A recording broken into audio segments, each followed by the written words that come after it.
The sky over Berlin was not blue, not gray, just an eerie shade of smoke and light, like the breath of a dying city. Contrails hung in the air, looping and vanishing like the signatures of ghosts. Below, the capital of the Reich smoldered, its skyline torn by flame and flak. Above, German pilots still believed the air belonged to them. The Luftwaffe had been the pride of Europe, men in machines of steel and thunder who once ruled the skies without fear. They had faced everything, Spitfires, Thunderbolts, flying fortresses, and they had laughed. The Americans, they said, didn't build fighters. They built tractors with wings, heavy, clumsy, short-ranged. Their P-42s, P-38s, and P-47s could fight for a moment, then run out of fuel, leaving bombers to die over Germany's guns. In those early days, the Reich's pilots felt untouchable. Even in 1943, when the Allied raids deepened, Luftwaffe aces like Hartmann, Barkhorn, and Rahl viewed the sky as a chessboard they still controlled. But then, something new appeared. At first it seemed ordinary, a silver dot in the distance, one more American escort fighter. But as it drew closer, the Germans saw something they didn't recognize. Its silhouette was long and elegant, its wings smooth and refined. It climbed higher than a Thunderbolt, turned tighter than a Messerschmitt, dove faster than a Focke Wulf. And when its engine roared, it wasn't the dull hum of an Allison. It was the fierce, distinct growl of a Merlin. The P-51 Mustang had arrived. In that moment, a legend was born. Not just of engineering, but of timing. A plane that could fly from the fields of East Anglia all the way to Berlin, guard the bombers to their targets, fight on equal terms with Germany's best, and return home without a drop tank to spare. It was sleek, deadly, efficient, and it came too late for the Luftwaffe to stop it. Yet the German pilots didn't know that yet. They still joked about it in their mess halls, confident in the old ways.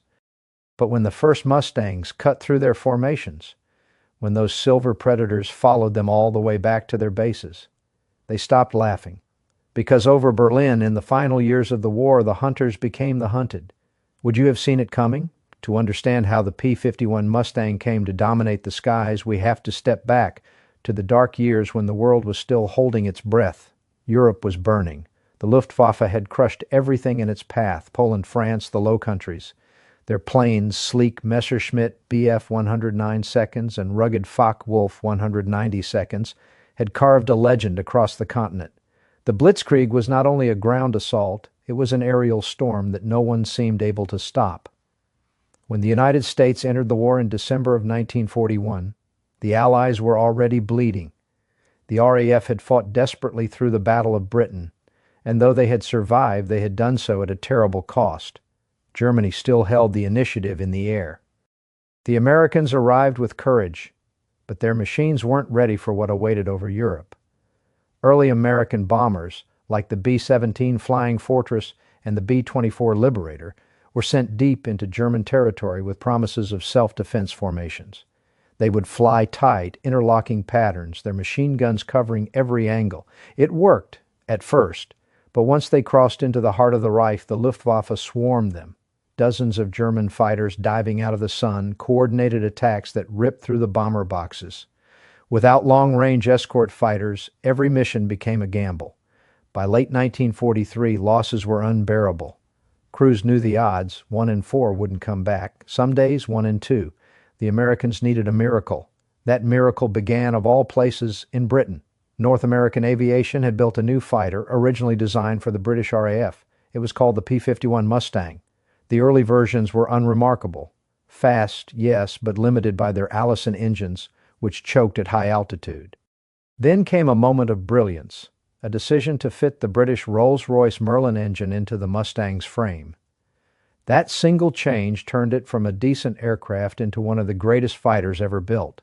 Suddenly, the Allies had something different, an aircraft that could climb to 40,000 feet, match or exceed German fighters in every performance category, and fly all the way to Berlin and back. It was elegant, efficient, deadly. In early 1944, as the new P-51 seconds were painted silver and assigned to bomber escort duty, a quiet shift began in the balance of the air war. The Luftwaffe didn't know it yet, but the days of German domination were numbered. Winter of 1943 gave way to a gray, uncertain spring. The Allied bombing campaign was bleeding men and machines faster than anyone could replace them. Each mission over Germany seemed more desperate than the last. The Luftwaffe still prowled the skies with deadly precision, guided by years of experience and a fierce will to protect their homeland. From the ground, German civilians would look up and see hundreds of contrails, streaks of white against the heavens, and they'd whisper that the air war had become a battle of ghosts. In London and Washington, military planners studied the maps and casualty reports with grim silence. The daylight bombing strategy, the very core of American doctrine, was in jeopardy. Without a long-range escort, the 8th Air Force could not sustain its mission. Some generals argued for retreating the bombers to safer distances. Others demanded a new weapon, something that could carry the fight to the enemy and stay there. Behind the scenes, engineers and test pilots were racing against time. At North American Aviation, the P-51 was still a work in progress, a sleek airframe waiting for its destiny. British test pilots had already discovered the magic of combining the American design with the British Merlin engine. The result was extraordinary, a fighter that could outrun, outclimb, and outturn almost anything in the sky. But it was still unproven in combat, still a rumor whispered among pilots who had seen it on the ground but not yet in battle. Meanwhile, in Germany, the Luftwaffe's confidence began to waver. Fuel shortages, endless sorties, and the strain of defending every front were beginning to show. The veteran aces who once ruled the air were now outnumbered. New recruits arrived with barely enough training to survive a week, but the Luftwaffe still believed in its technological superiority. They had their Me 109 seconds, their FW 190 seconds, and even the promise of new jet prototypes. To them, the idea that the Allies could produce a fighter capable of matching their best seemed impossible. Then came the first reports, unconfirmed at first, of a new American aircraft engaging over occupied France. Fast, silent until it was too late. German pilots claimed it climbed like nothing they'd ever seen. Some even said it could dive away and vanish completely into the horizon. Few believed them. But as those sightings grew more frequent, and as bombers began returning home with fewer losses, the whispers spread through the Luftwaffe's ranks. Something was coming, something they couldn't yet name. And when it arrived, it would change everything. March 1944, dawn over East Anglia. Rows of silver bombers glinted in the pale light, engines rumbling, crews checking their gear in silence. The target, Berlin, the heart of the Reich. For months, American commanders had dreamed of this, striking the enemy's capital in broad daylight. But until now, it had been suicide. No fighter escort could make the round trip. Every time they tried, the Luftwaffe waited just beyond the Mustang's old limit of range, tearing the bombers apart. But this time was different.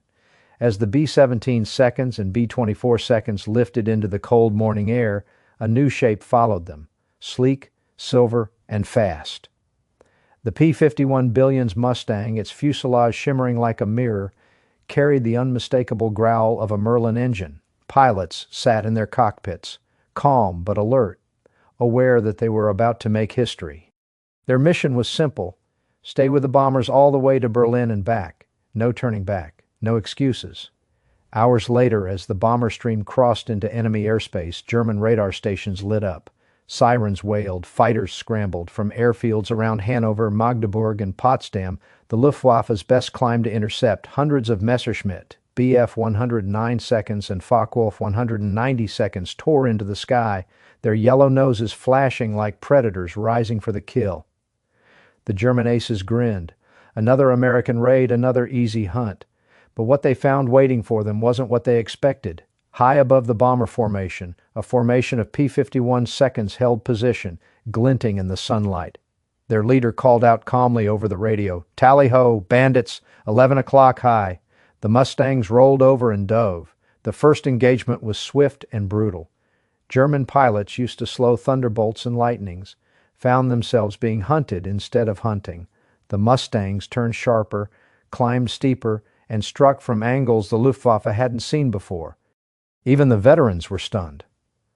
One pilot, Oberleutnant Friedrich Fritz Lang, barely escaped after a silver plane tore through his formation, cutting down two of his comrades in seconds. By the time the bombers reached Berlin, the air was chaos, contrails twisting, black smoke curling from the wrecks of once proud German fighters. The P-51 Mustang stayed with the formation every step of the way, weaving through flak and fire. For the first time, the bombers had eyes in the sky, and the Luftwaffe had found an enemy that wouldn't turn back. Over Berlin, the air war had entered a new chapter. The hunters had arrived, and they weren't leaving. By mid-1944, the Luftwaffe could feel it. Something was wrong in the skies above Europe. The rhythm of the war, once so predictable, was gone. Where German pilots once picked off bombers at will, now they were the ones being picked apart. Reports poured in from every front. New American fighters, silver and fast, were escorting bombers all the way to Berlin and back again. At first, many refused to believe it. "Impossible," one veteran said. "No fighter can fly that far." But the impossible was now streaking above the Reich at 30,000 feet. For years, the German advantage had been clear. The Bf 109 seconds and Fw 190 seconds were nimble, lethal, and battle-tested. Their pilots were the most experienced in the world, hardened over France, the Eastern Front, and the Mediterranean. They fought with skill and pride, often against outmatched enemies. But the P-51 Mustang changed that balance overnight. In battle after battle, the Mustangs struck with terrifying precision. They were faster in a dive, steadier in a climb, and deadlier at high altitude. But it wasn't just performance, it was endurance. They could chase a German fighter for hundreds of miles, following them back to their bases, strafing runways, destroying aircraft before they could even take off. There was no escape. For Luftwaffe command, the shock came not in numbers, but in realization. The enemy had created a fighter that could not only challenge them, but replace them in their own domain. The German pilots who once boasted that no American plane could keep up now found themselves whispering about the long-range ghost. One German ace, Otto Wendel, later recalled, "We laughed when we first heard about it. A Mustang over Berlin? Nonsense. Then we saw them, silver flashes where no Allied plane had ever been before. And we knew. From that point, every mission became a gamble. Every takeoff could be the last. Luftwaffe losses mounted at a rate that stunned even Allied intelligence. And as the bombers pressed deeper into German territory, the Mustangs became a relentless shadow, escorting them, protecting them, avenging them. For the first time, the Reich cities burned without answer. High above Berlin, the German aces who had once ruled the air were learning a bitter truth. Technology, courage, and history itself had turned against them. What would you have done in that moment, when the sky you once owned became your prison? By the summer of 1944, the skies over Europe no longer belonged to Germany. What had once been a fortress of flak and fighters had become a killing ground, and the hunters were now the hunted. Luftwaffe bases across France and Germany were scarred by bomb craters, blackened wrecks of Bf 109 seconds and Fw 190 seconds scattered along the runways. The once proud squadrons that had defined air superiority since 1939 were now shadows of their former selves. The P-51 Mustangs came in waves, fast, coordinated, merciless. They didn't just protect bombers anymore, they sought out the Luftwaffe wherever it tried to hide. The tactic was simple: strike first, strike hard, never let them recover. Escort groups turned into roving packs, sweeping the skies for targets of opportunity. German pilots soon realized that taking off in daylight was suicide. It was more than a shift in machines. It was a collapse of morale. The young German trainees who filled the empty seats left by fallen aces had only a few hours of flight time before being thrown into combat. They were brave, but hopelessly outmatched. Their opponents had better planes, better tactics, and now overwhelming numbers. Every day, more Mustangs appeared, painted with bright squadron markings, red tails, yellow noses, checkerboard patterns. The sky was alive with color and death, and above it all, the veteran aces could only watch their world unravel. They were the best Germany had produced, men who had fought through Poland, France, and Russia. But now each mission drained their strength, their faith, their fuel. "We no longer fought for victory," one pilot later admitted. "We fought to survive another day." On the ground, the sound of the Mustang's Merlin engine became a curse. Its distinctive whine struck fear into every mechanic and gunner. Airfields were strafed, supply trains shredded, fuel depots set ablaze. Every strike cut deeper into the Luftwaffe's lifeline. By late 1944, the air war over the Reich was effectively lost. Germany still had planes, but no pilots to fly them, no fuel to keep them in the air, no time left to recover. The sky, the very thing that once symbolized their power, had turned against them. The arrogance, the laughter, the certainty of superiority, all gone, replaced by silence and smoke. Can you imagine witnessing that? Watching your empire crumble, not from the ground, but from the clouds you once ruled? When the fires finally died down over Berlin, the truth was undeniable. Germany had lost the war in the air long before its armies surrendered on the ground. The Luftwaffe, once the pride of the Third Reich, had been gutted, its bases destroyed, its aces killed or captured, its recruits left to die in a war they no longer believed in. The P-51 Mustang had done more than escort bombers. It had broken the backbone of the German Air Force. By the end of 1944, Allied bombers flew almost unchallenged across Europe. The great daylight raids that once cost hundreds of lives now returned with most crews intact. The Mustangs didn't just defend, they dominated. They scoured the skies, hunted enemy aircraft even after missions ended, and hit airfields so deep inside Germany that not even the high command felt safe. The statistics were brutal. In less than a year, the Luftwaffe lost tens of thousands of planes. Its pilot corps, once filled with the best-trained aviators in the world, was annihilated. Entire squadrons vanished. The average lifespan of a new Luftwaffe pilot had dropped to less than 2 weeks, and all the while the Allies grew stronger, faster, more relentless. For the Allies, the change was transformative. The P-51 had given the U.S. Army Air Forces what it desperately needed: reach. With long-range escort fighters, the bombers could finally hit Germany's industrial heart: ball-bearing factories, oil refineries, rail lines, communication hubs. The Reich's war machine starved, tanks ran dry, trains stopped moving. The Luftwaffe's last desperate defense of the homeland faltered, and the skies became a symbol of Allied inevitability. When D-Day came in June 1944, the invasion of Normandy succeeded not just because of the men on the beaches, but because the skies were clear of German aircraft.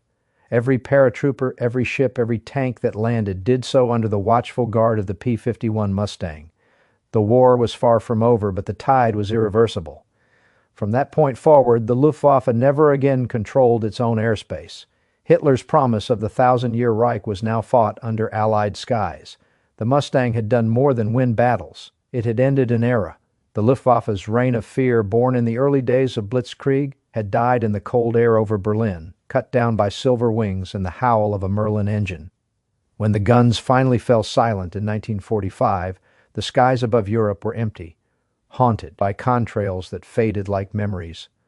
The Luftwaffe, once the sharpest blade of the Reich, was gone, and in its place, a new legend rose on silver wings: the North American P-51 Mustang. It wasn't just another aircraft. It was proof that timing, innovation, and willpower could change the course of history. The Mustang had arrived when the Allies needed it most, when bomber losses were catastrophic, morale was fading, and the Luftwaffe seemed unstoppable. In less than a year, it flipped the balance of air power so completely that Germany never recovered. For the pilots who flew it, the Mustang was more than a machine. It was a companion. They spoke of it like a living thing, a creature that responded with grace and fury in equal measure. It could be gentle at takeoff, then savage in a dogfight. Its range, speed, and agility gave its pilots the rare gift of confidence, the sense that for once they had an edge. For the Germans, the P-51 became a specter. Even decades later, Luftwaffe veterans would speak of it with a mix of awe and bitterness. It was the plane that ended their dominance, the one they had laughed at until it appeared above Berlin, guns blazing, engine roaring. It was the moment the laughter died. But history has a strange way of softening what war hardens. Today, the Mustang is remembered not just as a weapon of destruction, but as a masterpiece of engineering, a symbol of resilience and ingenuity. At air shows across the world, when a restored P-51 climbs into the blue and that Merlin engine begins to sing, the crowd always falls silent. They're not just watching an old airplane, they're watching the story of an era that defined the modern world. The P-51 didn't win the war alone, but it gave the Allies the wings they needed to finish it, and in doing so, it closed the chapter on one empire's ambition to rule the skies. From the ashes of Berlin to the quiet fields of England, one truth remained clear: air superiority would forever define victory. Do you think history could have gone differently if the Germans had never laughed at the Mustang?